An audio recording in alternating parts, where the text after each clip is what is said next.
Apa Prakuta? Wah, ampuh banget. Kula antem mboten dirasake kula digetak kontal. Lho, sapa? Lah liya wonge pun monggo. Wah, menungso ora tataran. Panus manik jajaran sertane bawono. Lah kok iso ngunturke perdes kok madu karo iki anggepe wis 100 bal wis 10 apa piye?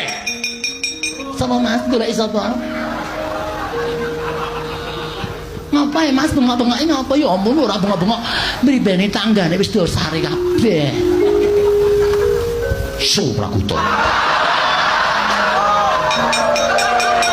Ratu ditokke kaya ngene iki.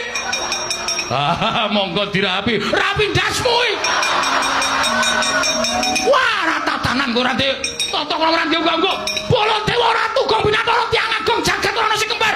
Meng ditokke menungsa kaya ngene iki. Sapa kowe? Sugiminan. Sampean Baladewa. ya ampun Baladewa. Iya. Ratu ngendi Mas? Ratu Mandura. Panjenengan lenggah dampar kula ingkang nyembah. Tak sembah, tak sembah. Wah, iki pilar kok Raden iki piye iki? Sembah-sembah piye? Panjenengan lenggah dampar kula sembah. Panjenengan dumeneng kula dadak. Ya ampun aku kok trocok. Lantas bingung. Kula kudu pripun? Kowe njaluk kudu piye? Inggih, yo, iki ngene iki lho piye?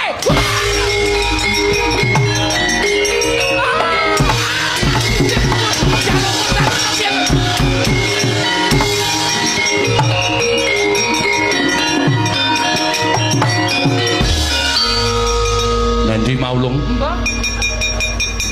Kok ilang? Tommy. Tommy miring. Kak. Minta pertolongan, Kak. Prabu Baladewa kuwi ora diberi kamanungsan.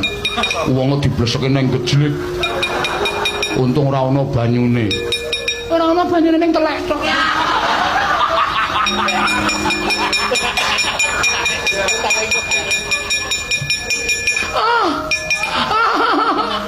Toko kok sik toko kecocok bang. Ayo dipenake. Oh.